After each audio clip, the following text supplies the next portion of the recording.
चलो अब पढ़ते हैं हम लोग द्वितीय विश्व युद्ध और वियतनामी स्वतंत्रता। मतलब द्वितीय विश्व युद्ध के बारे में पढ़ेंगे।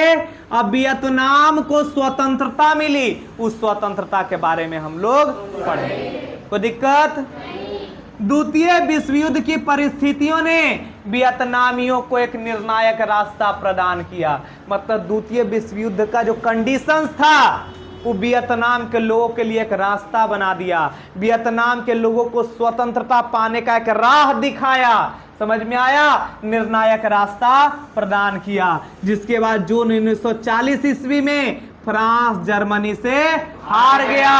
अब फ्रांस में जर्मन समर्थित सत्ता कायम हो गई। कहने का मतलब है कि द्वितीय विश्व युद्ध का जो कंडीशंस था उस कंडीशंस में फ्रांस थोड़ा कमजोर स्थिति में था।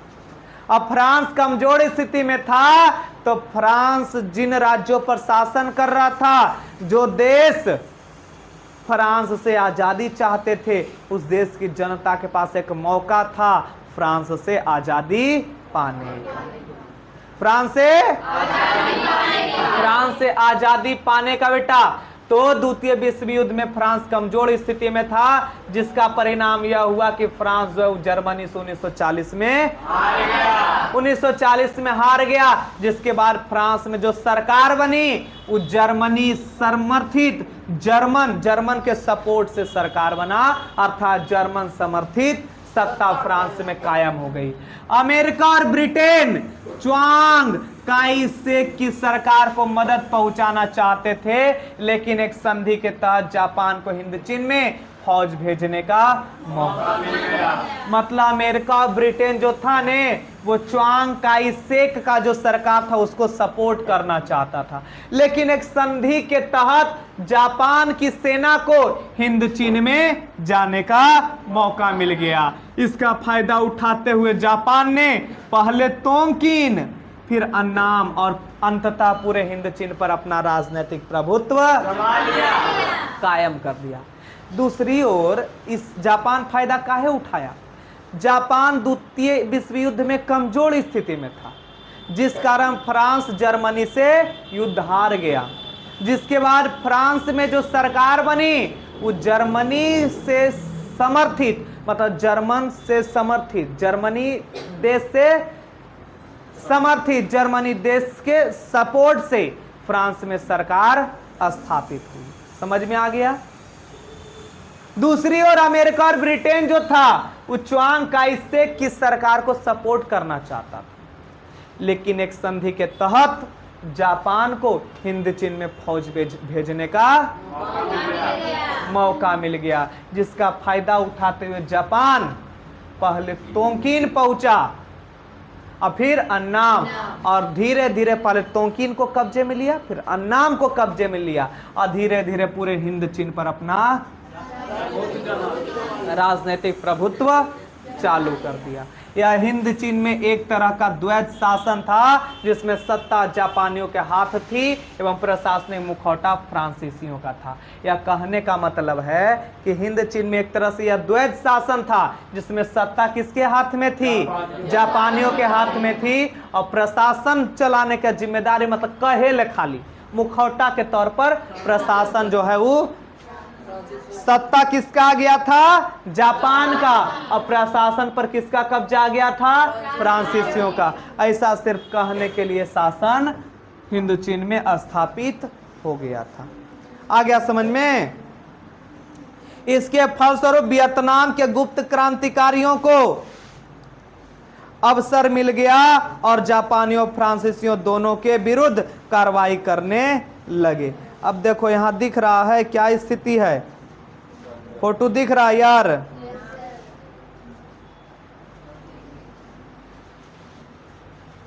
देखो जापान भी कम अपैत नहीं था। ये जो प्रथम विश्व युद्ध चल रहा था, द्वितीय विश्व युद्ध चल रहा था, उस समय सब देश का एक उद्देश्य था, कैसे ज्यादा से ज्यादा अपने साम्राज्य को बढ़ाया जाए, कैसे ज्यादा से ज्यादा अपने साम्राज्य को बढ़ाएं। यही चाहता था हर एक देश। समझा कि नहीं समझा? इसी सोच के तहत जापान जो है हिंद चीन पर हमला करता है, और अन्नाम तोकिन जैसे राज्यों को अपने कब्जे में, और ऐसे भी अन्नाम तोकिन पर तो पुराने राजवंश का ही कब्जा था, कमजोर स्थिति में था। और दूसरी ओर उसको सपोर्ट भी करता फ्रांस, और फ्रांस अपने कमजोर था, हारल था, युद्ध अपने कमजोर स्थिति में था, जिसका फायदा उठाते हुए जापान हिंद चीन में एंट्री मार देता है, एंट्री मार के हिंद चीन पर कब्जा करने का प्रयास करता है। और देखो इतना भयंकर रूप से, देखो कितना भयंकर रूप से लोगों को मारता है, आ रहा है समझ में, और लोगों को दाबते हुए, चापते हुए, एकदम दमनकारी सेना को मारते हुए, पुलिस को मारते हुए, पब्लिक को मारते हुए हिंद चीन के क्षेत्र पर कब्जा कर लेता है। ठीक है, अब लोगों के पास यह मौका था कि ठीक है, जिसको जो मन में आ रहा करिए रहा है ने, हिंद चीन ढोलक बन गया है, जो देश को मन में आता है वो आके कब्जा कर लेता और हम पर शासन करने लगता है। अब ये नहीं चलेगा। अब हिंद चीन के लोगों के पास एक ही ऑप्शन था, जापानियों और फ्रांसीसियों दोनों के विरुद्ध कार्रवाई करने का, दोनों के विरुद्ध कार्रवाई करने लगा। फ्रांसीसी दमन के बावजूद साम्यवादी दल बचा हुआ था और लोगों का स्वाभाविक झुकाव इस तरफ बढ़ रहा था। कहने का मतलब है कि साम्यवादी दल बना हुआ था, वियतनामी कम्युनिस्ट दल, याद है, वियतनामी कम्युनिस्ट पार्टी, उसको खूब दबाने का प्रयास किया था फ्रांस। उस दमनकारी नीतियों के तहत भी, उस फ्रांसीसी दमन के बावजूद साम्यवादी दल बचा हुआ था, और लोग अब धीरे धीरे ऑटोमेटिक स्वाभाविक झुकाव इसी दल की ओर होने लगा। हो ची मिन्ह के नेतृत्व में देश भर के कार्यकर्ताओं ने वियतनामी स्वतंत्रता लीग की स्थापना कर पीड़ित किसानों, आतंकित व्यापारियों, बुद्धिजीवियों सभी को शामिल कर छापामार युद्ध नीति का अवलंबन किया। धीरे धीरे लोगों का सपोर्ट इस साम्यवादी दल की ओर हो गया। अब यह जो दल था हो ची मिन्ह के नेतृत्व में कार्य करने लगा, जिसके बाद जो पीड़ित किसान थे, जिनको दबाया गया था, आतंकित व्यापारी थे, बुद्धिजीवी थे, उन सभी को इस दल में, किस दल में, वियतनाम स्वतंत्रता लीग में सबको शामिल कर लिया गया और शामिल करके छापामार युद्ध नीति का अवलंबन किया जाए। अवलंबन करना मतलब समझ रहा है? अवलंबन करने का मतलब हुआ, देखो फिर गड़बड़ा गए, कई मरवा हालत खराब के लिए हमारा जो छापामार युद्ध नीति, छापामार युद्ध बता, छापामार युद्ध समझता तुम लोग को बताए थे क्या? छिपकर हमला करना, छिपकर अचानक हमला करना, अचानक हमला करना, छापामार युद्ध। ऐसा वियतनामी स्वतंत्रता लीग करने लगा। धीरे धीरे ये सब चीज नॉर्मल हो जाएगा, नहीं नॉर्मल हो जाएगा। अभी तो भुला जा रहे हैं कुछ भी, हम मशीन है कैमरा, लेकिन है बड़ा डेंजर चीज नहीं। चलो उससे हमको क्या मतलब है, हम लोग अपना काम करते रहेंगे, है ना। द्वितीय विश्व युद्ध के समय पर्ल हार्बर पर जापान के आक्रमण के साथ ही अमेरिकी युद्ध में शामिल हो गया। 1944 में फ्रांस जर्मनी के आधिपत्य से निकल गया और जापान पर अमेरिकी परमाणु आक्रमण के पश्चात पोट्सडम की घोषणा के तहत जापान ने आत्मसमर्पण कर दिया। इस स्थिति में जापान की सेनाएं वियतनाम से निकलने लगी और फ्रांस के पास इतनी शक्ति नहीं बची थी कि खुद को पुनः हिंद चीन में स्थापित रख सके। इसका लाभ उठाते हुए वियतनाम के राष्ट्रवादियों ने वियत मिन्ह के नेतृत्व में लोकतंत्रीय गणराज्य की स्थापना 2 सितंबर 1945 ईस्वी को करते हुए वियतनाम की स्वतंत्रता की घोषणा कर दी। इस प्रकार सरकार का प्रधान हो ची मिन्ह बना। कहने का मतलब कि द्वितीय विश्व युद्ध में फ्रांस पहले कमजोर हो चुका था, फ्रांस कमजोर हो चुका था, तो नया नया शक्ति आया था जापान के पास, नया नया ताकत आता तो देखता है ना लोग कितना उड़ता है, नहीं उड़ता है, नया नया ताकत आता है, तो वही नया नया ताकत था जापान के पास। जापान क्या किया, अपने ताकत का इस्तेमाल करते हुए एक और देखा कि फ्रांस का प्रभुत्व है हो ची मिन्ह पर, सॉरी हिंद चीन पर, फ्रांस शासन कर रहा है हिंद चीन पर, लेकिन अभी वर्तमान में फ्रांस जर्मनी से युद्ध हार चुका है। द्वितीय विश्व युद्ध में फ्रांस की स्थिति कमजोर हो चुकी है। इसका फायदा उठाते हुए जापान घुस गया हिंद चीन पर, और हिंद चीन पर हमला करके तोकिन और अन्नाम जैसे राज्यों पर अपना सबसे पहले एकाधिकार स्थापित किया और अन्नाम और तोकिन पर पहले कब्जा किया, उसके बाद पूरे हिंद चीन को अपने कब्जे में ले लिया। लेकिन बेटा अभी युद्ध चल रहा था, एक के बार 4 दने पैर पसारोगे ना तो ससर जाओगे। वही किया जापान, उन्हें द्वितीय विश्व युद्ध भी लड़ रहा है, इन्हें हिंद चीन पर कब्जा भी आगे बढ़ा रहा है। उधर चढ़ बैठा अन्य देश, जिसका परिणाम होता है कि जापान भी द्वितीय विश्व युद्ध में, जिसके बाद जब स्थितियां खराब होने लगी जापान की द्वितीय विश्व युद्ध में, तो जापान धीरे धीरे हिंद चीन से अपनी सेना को निकालने लगा, मतलब वापस लौटने लगा। अब जनता के पास मौका था कि जापान जा रहा लोहा मार एक लाख निकल जाओ देश से, नहीं आ रहा है समझ में। जापान धीरे धीरे निकल रहा है ना, हो नहीं आया समझ में, तो देश की जनता को अब समझ आ मार एक लाख एकदम थथुनवा के बाहर देश के निकल जाए। मतलब कहने का मतलब कि जनता चढ़ बैठे जापान पर कि बचल खोचल जे जरीमनी ओकरा मन में कभी आवे कि छोड़ ने रह देते हैं। अभी जनता नहीं जागरूक, आओ 10-20 साल हम यहाँ राज कर लेते हैं, ऐसा मन में आवे उससे पहले लात मार के भगाओ इसको। तो चढ़ बैठा जनता, कमजोर हो चुकी जापान पर, उसको भगाने में आसानी हुआ। और फ्रांस के पास इतना शक्ति नहीं बचा था, इतना ताकत अब उसके पास नहीं बचा था कि हिंद चीन पर फिर से अपना दमनकारी नीति चला, जिसके बाद दोनों को हिंद चीन की जनता ने देश से भगाने का काम किया और नए सरकार का गठन किया, जिसका हेड किसको बनाया, जिसका हेड हो ची मिन्ह को बनाया।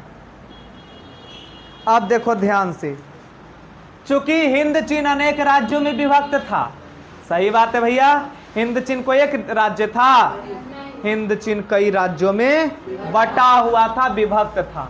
और जापानी सेना हिंद चीन से निकल रही थी, और जापानी सेना हिंद चीन से कंबोडिया, लाओस, अन्नाम में पुनः प्राचीन राजवंशों को प्रतिष्ठा मिली। जब जापान निकलने लगा तो जापान तो इन पुराने राजवंशों को तो खत्म कर दिया था, अब इसके पास मौका मिला बेटा किस चीज का, कि फिर से अपना शासन स्थापित करें, क्योंकि अब जापान निकल रहा है। तो कंबोडिया, लाओस, अन्नाम में पुनः प्राचीन पुराने जो राजवंश थे उनको प्रतिष्ठा मिली। इसी क्रम में अन्नाम का शासक बाओदाई बना, और नया फिर से अन्नाम का शासक राजतंत्रीय शासन व्यवस्था के तहत बाओदाई बनता है। इस पर कब्जा कर लिया था जापान, नहीं आया समझ में। जापान निकलने लगा तो पुरातन राजवंश जो शासन कर रहा था उसको फिर से शासन करने का अवसर मिला हुआ, जिसके बाद अन्नाम का शासक बाओदाई कौन बना, परंतु इन शासकों का साम्यवादी राष्ट्रवादियों के समक्ष टिकना कठिन था। लेकिन यह जो शासक था ये राजतंत्र जैसे विचारधारा से प्रेरित थे, और जनता तो साम्यवादी विचारधारा अपने अंदर पैदा कर ली थी। जनता के अंदर साम्यवादी विचारधारा आ गया था, और इन लोगों के अंदर राजतंत्रीय शासन व्यवस्था का विचार था। तो राष्ट्रवादी, साम्यवादी इन शासकों का, शासक मतलब जो बाओदाई जैसे राजा बन रहे थे, पुरातन राजवंश फिर से खड़ा हो रहे थे, उनके समक्ष इन साम्यवादी राष्ट्रवादियों के सामने खड़ा होना, टिकना। अतः बाओदाई ने 25 अगस्त 1945 को ही अपना पद अब वियतनाम एक गणराज्य बन गया, मतलब एक स्वतंत्र राज्य बन गया। आ रहा है समझ में? चलिए, इस प्रकार सबसे पहले वियतनाम को स्वतंत्रता मिल गई। अब वियतनाम एक, अगला क्लास में हम लोग पढ़ेंगे हिंद चीन के प्रति, मतलब हिंद चीन के प्रति जो फ्रांसीसी नीति है उसके बारे में पढ़ेंगे। अब बेटा इसको रिवीजन कर लेते हैं, दूसरे टॉपिक को है ना, ताकि कुछ चीजें याद रहे। जितना चीज पढ़ा रहे हूँ सब चीज एग्जाम में पूछबे नहीं करेगा, समझ गया। लेकिन कुछ कुछ बातों को याद रखना। हिंद चीन से मुश्किल से 1 से 2 सवाल पूछेगा, लेकिन पढ़ना हमको सब है, क्योंकि सिर्फ बिहार बोर्ड का तैयारी नहीं ना करना बेटा, हमको ज्ञान बढ़ाना है। और बुक से इसलिए पढ़ाते हैं कि तुम लोग को धीरे धीरे बुक पढ़ने का लत लगे, मन मारना सीखो। इतना बोरिंग टाइप के लगेगा बुक पढ़ना, लेकिन इससे नॉलेज मिलेगा गहरा, इससे नॉलेज मिलेगा, सारा चीज क्लियर हो जाएगा यदि एक बार क्लास कर लिया और उसके बाद किताब पढ़ लिया। और किताब पढ़ने के बाद क्वेश्चन आंसर प्रैक्टिस हम करवेबे करते हैं, तो क्वेश्चन आंसर प्रैक्टिस करवाते हैं तो पूरा चीज क्लियर हो जाएगा। बस आप चीजों को पढ़ पढ़ के लिखने का प्रयास करिएगा और रिवीजन करते रहेगा, रिवीजन छोड़ दीजिएगा, गड़बड़ा जाइए। बात को समझे, मेहनत में कमी मत रखिएगा। अब शुरू करते हैं द्वितीय विश्व युद्ध। द्वितीय विश्व युद्ध और वियतनामी स्वतंत्रता। मतलब द्वितीय विश्व युद्ध में क्या हुआ? फ्रांस और जापान की हार, याद है? फ्रांस और जापान की हार हुई, जिसके बाद हिंद चीन के क्षेत्रों से इन्हें निकलकर भागना पड़ा और वियतनाम को मिली अंतिम में पढ़ा ना कि वियतनाम एक गणराज्य बन गया। ठीक है, चलो बताओ तो जून 1940 में, जून 1940 में फ्रांस किससे हार गया? और फ्रांस में किसकी समर्थित सत्ता कायम हुई? याद रहेगा? अब बताओ तो बउआ, अमेरिका और ब्रिटेन किसकी सरकार को मदद पहुंचाना चाहते थे? किसे? जब बेटा फ्रांस की स्थिति द्वितीय विश्व युद्ध में कमजोर पड़ गई तो हिंद चीन में किसने अपनी सेना भेजने का काम किया? किसने भेजने का काम किया? जापान ने अपनी सेना भेजने का। और शुरुआत में वो कहां कब्जा किया? उसके बाद पूरे हिंद चीन पर कब्जा कर लिया। कोई दिक्कत? चलो बताओ तो बउआ, जब नई सरकार बनी हिंद चीन में तो उसका प्रधान किसे बनाया गया? जब नई सरकार हिंद चीन में बनी तो उसकी सरकार का प्रधान किसे बनाया गया? हो ची मिन्ह को। आगे अब पढ़ते हैं, बताओ तो बेटा, जब जापान और फ्रांस का आधिपत्य खत्म हो गया हिंद चीन से तो नया शासक कौन बना? कौन बना? कौन बना? और जनता कैसी बन चुकी थी? साम्यवादी राष्ट्रवादी जनता बन चुकी थी, जिस कारण इन राजतंत्रीय राजाओं को साम्यवादी राष्ट्रवादी विचारधारा वाली जनता के समक्ष टिकना। अतः 25 अगस्त 1945 अपना पद छोड़ने का निर्णय लिया और अपना पद बाओदाई ने छोड़ दिया, जिसके बाद वियतनाम स्वतंत्र राज्य बन गया। वियतनाम को स्वतंत्रता मिल गई, वियतनाम एक गणराज्य। आया समझ में? चलिए, थ्योरी समझ में आ गया। अब इससे संबंधित गेस्ट पेपर निकालेगा, क्वेश्चन पेपर निकालेगा, जो भी पुस्तक आपके सामने है निकालेगा और इससे संबंधित क्वेश्चन आंसर हल करेगा। चलिए ठीक है, मिलते हैं अब अगले क्लास में।